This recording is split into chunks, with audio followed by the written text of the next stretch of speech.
Hello my dear student, I hope आप लोग अच्छे होंगे। सबको सत श्री अकाल एंड जय हिंद। और जो बंदे मेरे चैनल पे न्यू आए हैं, कृपया वो चैनल को सब्सक्राइब कर दे फटाफट से, और जो पहले से जुड़े हैं चैनल को लाइक शेयर ज़रूर करें, कमेंट ज़रूर करें। आज मैं आप लोग के लिए बहुत ही अच्छे क्वेश्चन लेके आई हूँ, साइंस से के मोस्ट इंपॉर्टेंट क्वेश्चन जो आपको ऑल कम्पिटिटिव एग्जाम में पूछे जाएंगे, है ना बेटा। तो आइए क्वेश्चन देखते हैं। क्वेश्चन हमारा क्या है, कार्बन डेटिंग विधि किसकी आयु निर्धारित करने के लिए अपनाई जाती है। कॉपी पे लेके बैठो बेटा, क्योंकि ये हर एक क्वेश्चन में इंपॉर्टेंट बता रहे जो आपकी हर एक एग्जाम में पूछा जाएगा। चाहे कोई भी एग्जाम हो, यूपीएन एचएम सीएचओ हो, रेलवे का एग्जाम हो, एसएससी या फिर कोई भी ऑल कम्पिटिटिव एग्जाम हो, हर एक एग्जाम में आपको ये क्वेश्चन पूछा जाएगा। लिख लो, 10 से 15 नंबर आपको इसमें से पक्का आ जाएंगे। तो आइए क्वेश्चन का आंसर देखते हैं। कार्बन डेटिंग की विधि किसकी आयु निर्धारित करने के लिए अपनाई जाती है। तो किसकी आयु निर्धारित करेंगे, जीवाश्मों की बेटा। आंसर इसका क्या होगा, जीवाश्मों की, है ना। हर एक क्वेश्चन इंपॉर्टेंट है, तो आप लोग ध्यान देना।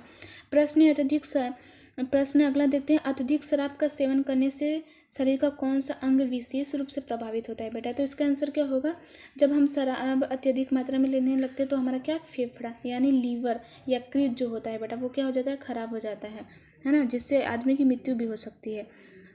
अगला क्वेश्चन है, शरीर में रक्त बैंक का काम कौन सा अंग करता है। This is most important question गाई। ये क्वेश्चन जो है बेटा बहुत important, very very important question है ना। इस क्वेश्चन को आप लोग लिख लो। शरीर में रक्त बैंक का काम कौन सा अंग करता है, तो तिल्ली स्प्लीन करती है बेटा। इसका आंसर होगा। हरे पौधे में प्रकाश संश्लेषण की इकाई क्या कहलाती है। सबको पता है, ये भी इम्पोर्टेंट है बेटा, हर बार पूछा जाता है एग्जाम में। हरे पौधों में प्रकाश संश्लेषण की इकाई क्या कहलाती है, तो क्वांटोसोम कहलाती है, क्वांटासोम कहलाती है, आंसर होगा। अगला प्रश्न है, शरीर में रक्त की सफ़ेद कोशिकाओं का मुख्य कार्य क्या होता है। जो शरीर में रक्त होता है, सफ़ेद कोशिकाओं का मुख्य क्या करो, तो शरीर को बीमारियों से बचाने का कार्य होता है, जिसे क्या बोलते हैं, शरीर से बीमारियों को बचाने का कार्य करती है ना।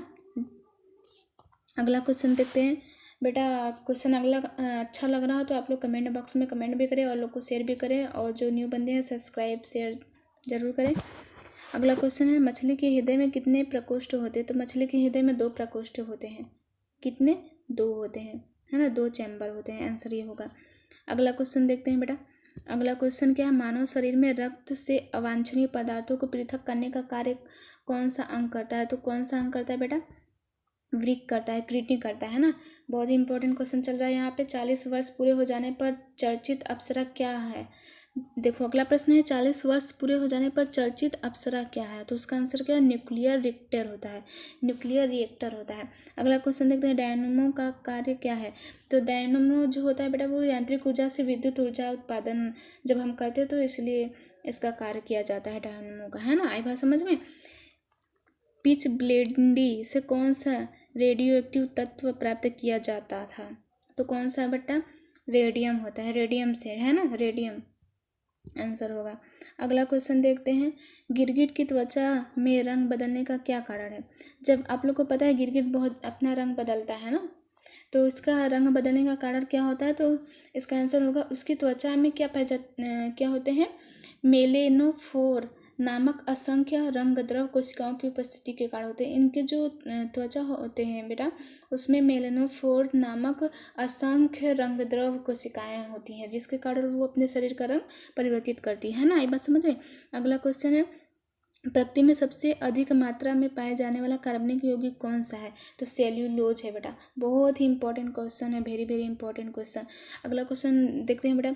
समुद्र के किनारे उगने वाले वृक्षों में वार्षिक वलय एनुअल रिंग्स क्यों नहीं होते हैं। तो क्योंकि यहाँ की जलवायु जो है वो क्या, स्पष्ट में भिन्नता होती है। इनकी जलवायु जो है वो स्पष्ट भिन्नता होती है, इनकी जलवायु जो एक समान नहीं होती है ना, इसलिए ऐसा होता है। आई बात समझ में।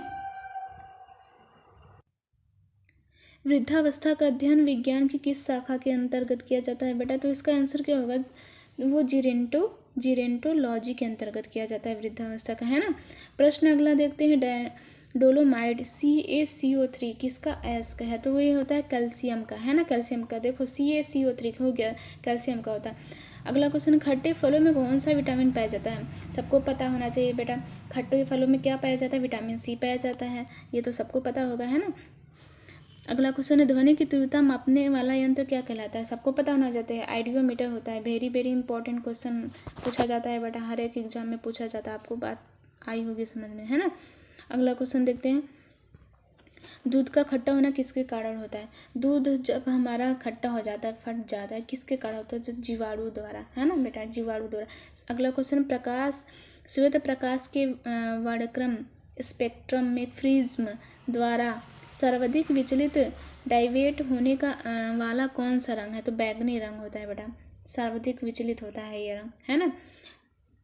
अगला क्वेश्चन, रेफ्रिजरेटर में प्रशीतक क्या होता है? तो फ्रीओन होता है। कौन सा होता है? फ्रीओन। आगे देखते हैं, आगे क्वेश्चन क्या कह रहा है, दूध से दही बनाने में कौन सा बैक्टीरिया सहायक होता है? तो सबको पता होना, लैक्टोबैसिलस। ये बेटा हर एक एग्जाम में पूछा जाता है, तो इसलिए इसे हम क्या लिखेंगे? वेरी वेरी इंपॉर्टेंट लिखेंगे, है ना। लैक्टोबैसिलस नामक होता है।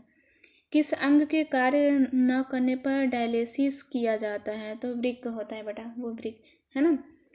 मनुष्य के मस्तिष्क का सबसे बड़ा भाग क्या होता है? तो सबको पता है, प्रमस्तिष्क होता है बेटा। मनुष्य का जो मस्तिष्क है उसका सबसे बड़ा भाग है प्रमस्तिष्क, सेरिब्रम, है ना।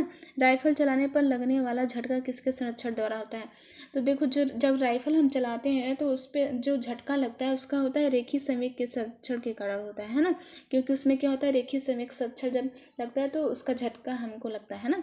प्रयोगशाला में सर्वप्रथम जीवन का संश्लेषण करने वाला वैज्ञानिक कौन है? तो हरगोविंद खुराना जी हैं। देखो वेरी वेरी इंपॉर्टेंट, में इसको भी लिखेंगे क्योंकि ये भी क्वेश्चन कई बार पूछा गया है। प्रश्न, चंद्रमा पर वायुमंडल न होने का क्या कारण है? तो क्या क्या होता है, देखो यहाँ पे जो है वहाँ पे सभी गैसों का वर्ग मध्यम मूल वेग उनके पलायन वेग से अधिक होता है ना, इसलिए ऐसा होता है।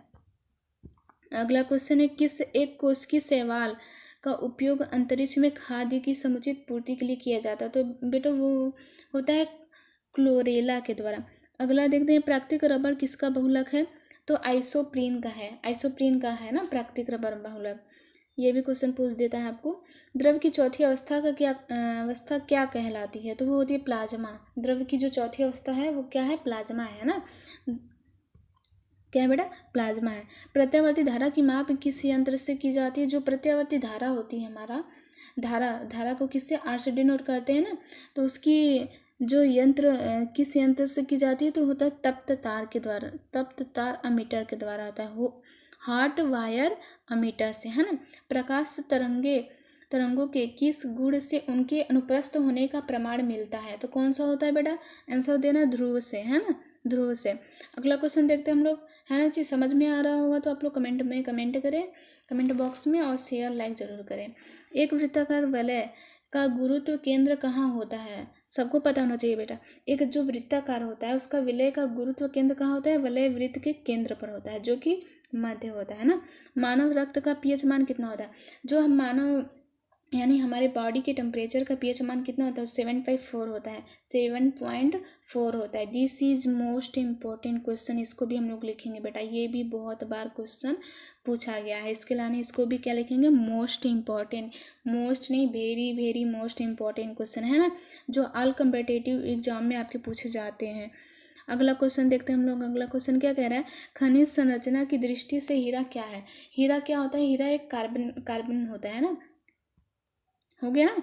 अगला प्रश्न देते हैं, ग्रह गति का सिद्धांत किसने प्रतिपादित किया था? तो कोपलर ने किया था, है ना बेटा, आंसर होगा कोपलर ने किया था। अगला देखते हैं, हाइड्रोजन बम किस सिद्धांत पर आधारित है? तो नाभिकीय संलयन पर निर्धारित है हाइड्रोजन बम। प्रोटॉन की खोज किसने की थी? रदरफोर्ड में की थी। बहुत इंपॉर्टेंट क्वेश्चन है ये। कौन सा पदार्थ पृथ्वी पर तीनों अवस्थाओं में पाया जाता है? तो पानी होता है बेटा। पानी जो होता है वो पृथ्वी के तीनों अवस्थाओं में पाया जाता है, और एक प्रकार से कहें तो पानी ना रहे तो मृत्यु असंभव है, मानव जीवन असंभव है, पानी नहीं हुआ तो, है ना। अगला क्वेश्चन, हीरे के संबंध में कैरेट क्या होता है? देखो हाँ होता है ना, जैसे ये इतने कैरेट का है तो इसका संबंध क्या होता है? हीरे के भार का होता है, भार से हम लोग इसको डिनोट करते हैं। इतने कैरेट का, सोने में भी होता है ना इतने कैरेट का है, हीरे में भी इतने कैरेट का। तो किसको प्रतिपादित प्रदर्शित करते? तो इसके भार को, वेट को ना। तो आई बात समझ में? ये भी इम्पोर्टेंट है, जानना चाहिए हम लोग को ये। गैल्वेनीकृत लोहे पर किसका लेप होता है? तो जिंक का होता है बेटा। देख लो आंसर। भारत में 28 फरवरी को विज्ञान दिवस किस उपलक्ष्य में मनाया जाता है? तो क्या होता है इस दिन, क्या था, सीवी रमन द्वारा रमन प्रभाव की खोज करने के दिन के उपलक्ष्य में मनाया जाता है। सीवी जो रमन थे हमारे, उन्होंने रमन प्रभाव की खोज की थी इस दिन, है ना। 7 नवंबर 1888 सॉरी 7 नवंबर 1888 भारत के किस महान वैज्ञानिक का जन्मदिन है? तो आंसर होगा बेटा सीवी रमन का। आयोडीन युक्त नमक का प्रयोग किस बीमारी की रोकथाम के लिए किया जाता? तो गलखंड के द्वारा। देखो क्या, जिससे कि जो आयोडीन युक्त नमक का प्रयोग किया जाता है किस बीमारी के रोकथाम के लिए? तो गलखंड। जैसे हम लोग क्या बोलते हैं, घेंघा रोग हो गया, आयोडीन की कमी से हो जाता है घेंघा रोग। जो गले में सूजन हो जाती है उसे घेंघा रोग बोलते हैं। आई बात समझ में ना। विद्युत मोटर का क्या कार्य है? तो इसका कार्य होता है बता, विद्युत ऊर्जा का यांत्रिक ऊर्जा में परिवर्तन, रूपांतरण या परिवर्तन होना, इसे विद्युत मोटर का कार्य कहते हैं। ठीक है। हरे पौधों में प्रकाश संश्लेषण की क्रिया क्या कहलाती है? तो बेटा क्वांटोसोमा, भी मैंने ऊपर बताया। पृथ्वी का औसत घनत्व कितना है बेटा?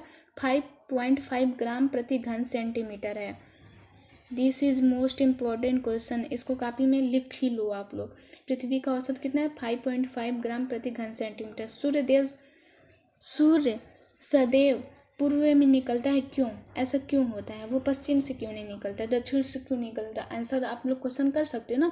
तो इसका क्या होगा मतलब, सूर्य क्यों हमेशा सदैव पूर्व से ही निकलता है? इसका एक होता है कंडीशन बेटा, वो होता है पृथ्वी जो होता है ना पश्चिम से पूर्व की ओर घूमती है, इसके लिए जो है सूर्य हमेशा पूर्व से निकलता है। पृथ्वी हमेशा पश्चिम से पूर्व की ओर क्या करती है, घूमती है ना, अपना जो चक्कर है वो पूरा करती है। तो इसी प्रकार से जो है सूर्य हमेशा पूर्व से निकलता है ना। अगला क्वेश्चन देखते हैं। भारत में वाष्पोत्सर्जन दर के निर्धारण के लिए किस यंत्र का प्रयोग किया जाता है? तो वो होता है बेटा देखो पोटोमीटर का, पोटोमीटर के, है ना। अगला प्रश्न, रेड लेड का रासायनिक सूत्र क्या होता है? रेड लेड, देखो दिस इज मोस्ट इम्पॉर्टेंट, ये भी क्वेश्चन इम्पॉर्टेंट है। क्या Pb3O4 होता है? Pb3O4, है ना। मानव शरीर में विटामिन के का निर्माण किस अंग से होता है? तो कोलम में बैक्टीरिया द्वारा। पोटेशियम को के से डिनोट करते हैं, है ना। प्रश्न, डार्क एवरेंजर क्या है? डार्क एवरेंजर क्या है? यह एक प्रकार का प्रमुख कंप्यूटर वायरस होता है ना। फाइलोलॉजी के तहत विज्ञान की किस शाखा का अध्ययन किया जाता है? तो शैवाल का, एल्गी का बेटा, है ना।